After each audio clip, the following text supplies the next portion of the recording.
there is a difference between self-care and self-compassion. Self-compassion needs to come before, typically, when we're beating ourselves up. It's a tending to ourselves when we have this tendency to self-sabotage ourselves or self-criticize ourselves, to then kick in some self-compassion. And then once we have that sense of self-compassion, we can put into that action some self-care practices. They're just a little bit different. Self-care has got more action to it. Self-compassion has got to do more with a mindset, more of a belief system of self-value. I have to value myself to start having some compassion for myself. Kristin Neff is known for her book, Self-Compassion, Stop Beating Yourself Up and Leave Insecurity Behind. This is her topic area. This is her expertise and research. And this quotation comes from her, obviously. With self-compassion, we give ourselves the same kindness and care we'd give to a good friend. So I want you to right now think about that good friend. And if you've never had a good friend, I've stopped saying best friends because friends come and go, friends for a reason, friends for a season, sometimes friends for a lifetime. The good friends or trusted friends is a very good expression to have. And if you've never had that experience, and I hear that sometimes from my clients, that they've never really had a tight, caring, kind friendship. I want you to imagine then what that would be like. You've got a good imagination. You can use it. And this is Kristin Neff's book. It's available in most libraries and definitely on Amazon. I also have a book summary of self-compassion on my website if you prefer to read summaries. So here's another quotation by her. You don't want to beat yourself up for beating yourself up in the vain hope that it will somehow make you stop beating yourself up. So you can see she is addressing that negative critical self-chatter that many of us have in our brain. Self-kindness, being kind to ourselves. And self-kindness typically comes from an experience of kindness. We know what it's like to be treated with kindness. Make it up if you haven't had this experience. One of the kindest lines that has been ever said to your ears. Think about, what is that kind line that was said to my ears, and I'd love to hear it again. Or perhaps it's a kind word that would help you to hear. What are you longing to hear that would be kind? And one of mine is, you're doing the best you can. Recognize our common humanity connection. And Neff talks about the importance of us telling ourselves lines such as, that was only human. I'm only human. Humans make mistakes. I'm not alone.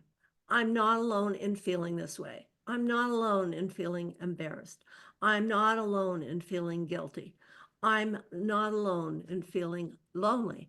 I'm not alone in feeling disconnected. I'm not alone in my fear of what's going on in the world.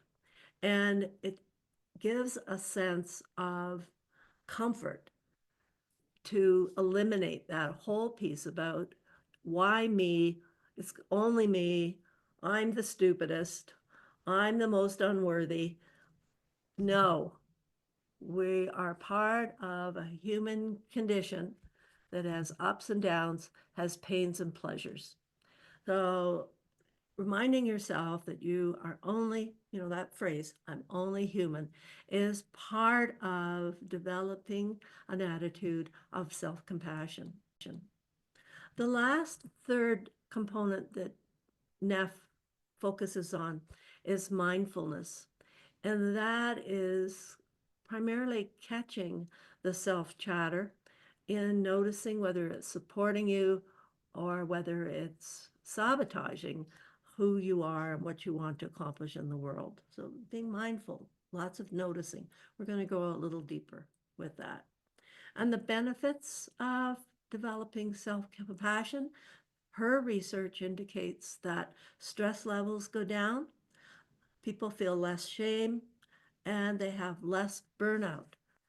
You can imagine if you're in a workplace where you have a manager that's always pointing out your mistakes or putting you down, doing all kinds of giving all kinds of messages that are unkind, that are critical, which we might take in or might trigger old critical messages from the past.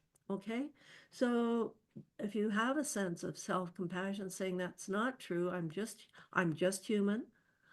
I require some kindness here, and being mindful of what's going on for you and what's going on for other people, that can minimize burnout in the workplace, and burnout if you're a caregiver in the home, or even you can have burnout as a volunteer if you're asked to do too much and you're not getting validated and supported. So the benefits: you can more emotionally regulate. You have mental clarity. There's a groundedness when we have self-compassion for yourself. It's sort of like the title of my book, Return to Center. Do you have the tools? And self-compassion is one of them, to bring yourself back to center when you get triggered. To self and others. The kinder you are to yourself, the more you have a well of kindness to give to others, and overall well-being. We're taking a look here at the inner critic, or wise adult self. And if we can just identify these two. Now, I'm going to do a little caveat here. The wise adult self is not a part. It is the core of you. And if it does not have self-compassion in the wise adult self, I kind of think of it as sort of a halo over me. Think of it as spirit, think of it as witness. And if that wise adult self does not have self-compassion, it is typically a part of us that got developed to cope with our life. And that could have happened from the time we were born up to present day, coping strategy. The inner critic did not exist when you were a baby. You don't bring a baby into the world and it's busy in its head doing internal criticism. No. Okay? So let's take a look at what Neff says about it. Unlike self-criticism, which asks if you're good enough, self-compassion asks what's good for you. What can you support yourself in this moment of suffering? How can you do that? What would help you to be happy and healthy in the long term? So beautiful, little bit long quotation, but beautiful one. So the wise adult self, she's basically saying, has care in it and encouragement, supports you with caring messages and encouraging messages. Kind, caring, and comforting. Yes.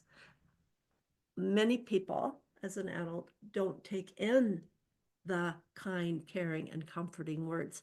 It is rampant. You might say to some woman, "Oh, that dress is quite flattering on you." And what does she say? "Oh, it's just an old thing in my closet." Or you might say to somebody, "Thank you for all the effort you put into organizing this whole event. You must have spent hours doing it." And they say, "Oh, it was nothing." So it is a dance, which means, yes, you can minimize this critical self-talk by deliberately catching the critical voice and maximizing the kind, caring, and comforting words. Jesus' main rule was love yourself. Nope, see, I said it backwards because people usually say it the correct way, which is love your neighbor as thyself. And I said Jesus knew how to love himself. And I think he made an assumption that we already knew how to love ourselves. So love yourself as you want to love your neighbor is how I say it. Right? Okay. You can feel what you feel. I acknowledge your fear. I acknowledge your anger. I acknowledge your sadness. I acknowledge your grief. This would provide a lot of kindness and caring and comforting in the world, and even just being present to people who are struggling with a very uncomfortable, painful feeling, that we allow one another to feel what we feel. Inner critic, if you hear a voice that has the message of fear and shame. And what is shame? Shame is different than guilt. Shame is there's something wrong with me. Guilt is I did something I regret. I sure regret on Thursday not paying more attention as I was parking my car that this great big white truck was taking up more space than my eyes, my visual appeared. And I put a little scrape on this guy's truck, and he scraped my car. Thank heavens it wasn't too much damage. But the I had guilt. I was embarrassed, which are all very healthy. If I felt happy about the whole situation, that would not have been what I would call a healthy response. I had a healthy response. I felt incredibly guilty, regretful that I hadn't paid more attention. And fortunately, shame only came in just a little bit, just a little bit. I could hear just the faint voice, the critic voice that I have that's loudest in my head is my dad saying, instead of him saying, you're stupid, which is my critic voice, is I heard that was a stupid error. So that's a bit of an improvement. And then I was able to ask my friend that I was visiting. I said, I need help calming down my nervous system. And he made me some tea. And we sat and we didn't do the business that I went to his office to do. We calmed me down first and then we did the business. So I was treated with kindness. And I asked for the kindness as well. It's important to have people in our lives that can give that kind of support. So one of the first steps is becoming consciously aware. So I've shared a couple times that my biggest critical message in my head that I have committed to making a very clear commitment to catch the "you are stupid" message in my head. I've spent a lifetime trying to prove differently by writing books, getting educated, etc. And at one point, I just had to develop for me the self compassion to say, enough, Patricia, you don't have to write another book. You don't have to get another certificate. It's okay for you just to know you have a creative intelligence. So you have a creative intelligence. That's a comforting word for me. We need to develop our own comforting words. I have an intelligence for helpfulness and for creativity. So, how about what are you aware of? What's that critical voice that comes up for you? Then notice physical sensations. Usually, these critical messages in our head will trigger the amygdala that we're not emotionally safe. Yes, a thought can trigger the activation of the nervous system. So noticing physical sensations, and this is where self-compassion meets taking a deep breath and just letting go of some of the discomfort around the critical voice. Catching the language. So we want to pay attention to the language you're using. And anything that resembles stupid, inadequate, incapable, for me, I want to catch the language of my critical self-talk. Sometimes writing it down is very, very helpful. Today, I caught myself saying to myself, you're stupid. Oh, here we are, recorded, writing it down. History. Take a look at your history. I'm clear about where my history came from, but I wasn't for a long time.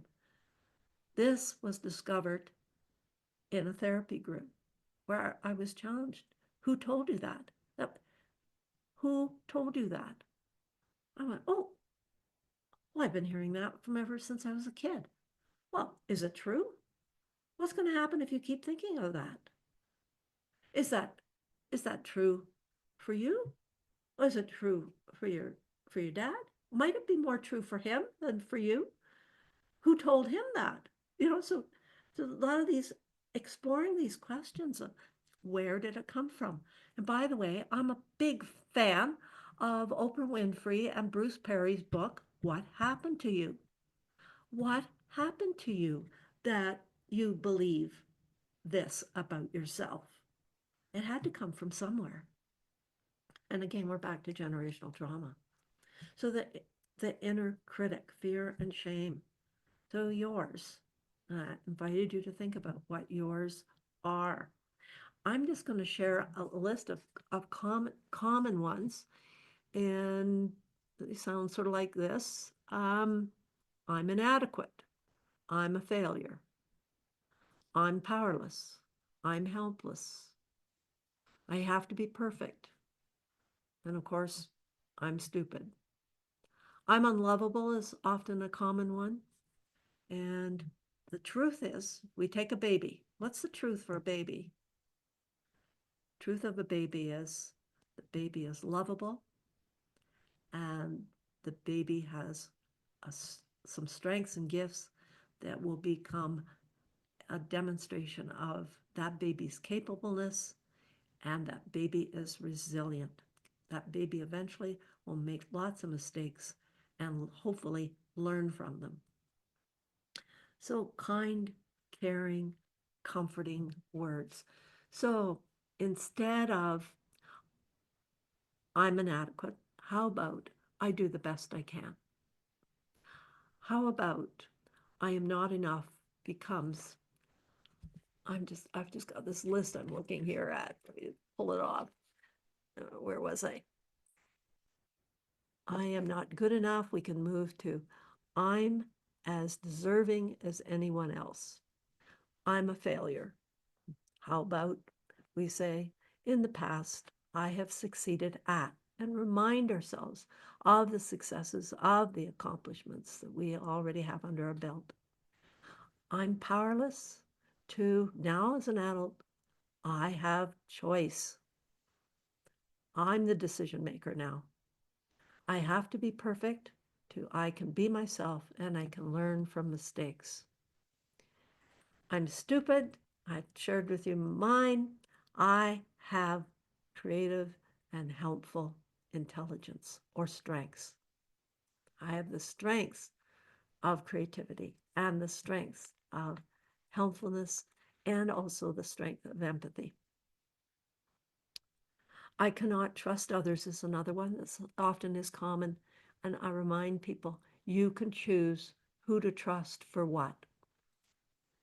If somebody repeatedly comes late, trust them to come late. If someone repeatedly criticizes you, trust them to criticize you.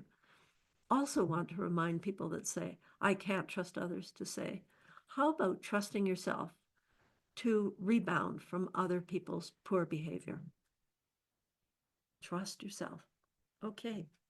So we're going to move into some tools for everyday self-compassion, and then hopefully we have some time just to open it up and have a lovely discussion. So here we go. Write yourself a compassionate letter. Dear Patricia, you've spent a lot of years telling yourself you're stupid, but I've noticed some of these accomplishments, and you deserve to support yourself and have people around you that support you. Mindful reframing. We just did that. How can you reframe some of this critical talk into something that will support you? So I'm just trying to think about, I'm a piece of shit. I would probably reframe that one, and it has to resonate with you, to I'm as lovable and capable as most people. You may do it in a different way, but we're all lovable and capable. Passionate imagery. I want you to imagine one of the most loving people that you can think of. And it might have been your grandma. It might be Maya Angelou, who died a few years ago. Very grounded, very caring, beautiful poet, Maya Angelou. It might be Jesus Christ. I don't know. I want you to imagine a, a compassionate imagery for you, and breathe it in when you start beating yourself up. For some children, it's a beautiful thing to create an angel for them.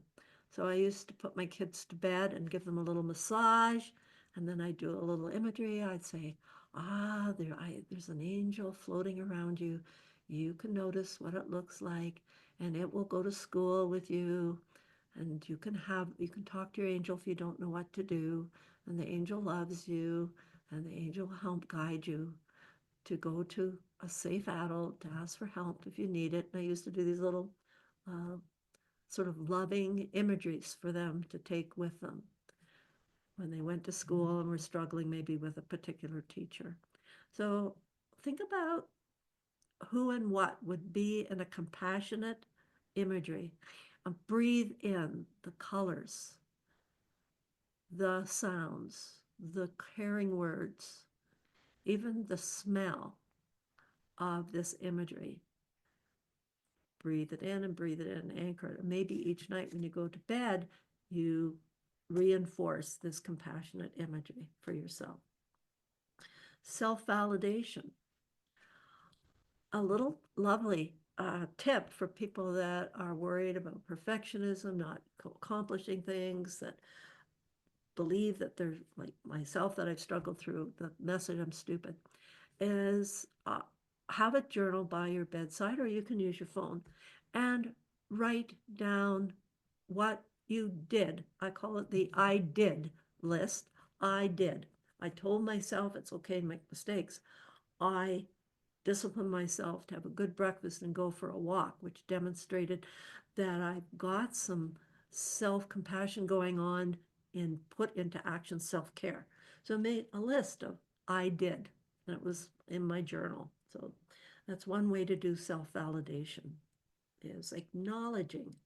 Another way, if you've got a loved one in your home, is to say, I just want to share with you how my day was, and do a little celebration. So I'm fortunate to have a loving husband. And by the way, we've invested a lot in couples therapy. We've gone over 30 times to the Rocky Mountain Couples Retreat, a weekend that happens once a year in the Rocky Mountains. So we've invested not only in developing self-compassion for our own selves, but also for our marriage. Comforting touch. This is something that can be easily learned, and holding yourself when you're hurting, when you've got those uncomfortable feelings and you're longing to have a grandma or a caring person to hold you and support you, and they're not available. Try holding yourself and rocking. And this is taking that part of you. It's a part that's hurting. It's the part that hurts because the other critical part is beating you up. It's like, that phrase, beating myself up. So there's one part beating up the other part. And so just try that. Just cross your arms, and you can put your hand on your heart, find the heartbeat. Just that brings kind of stillness. Or if your body wants the movement, the left and the right, which is a sense of rocking the baby. You have many parts all the way from the womb to now. They're all those experiences layered are part of you. And so it's okay.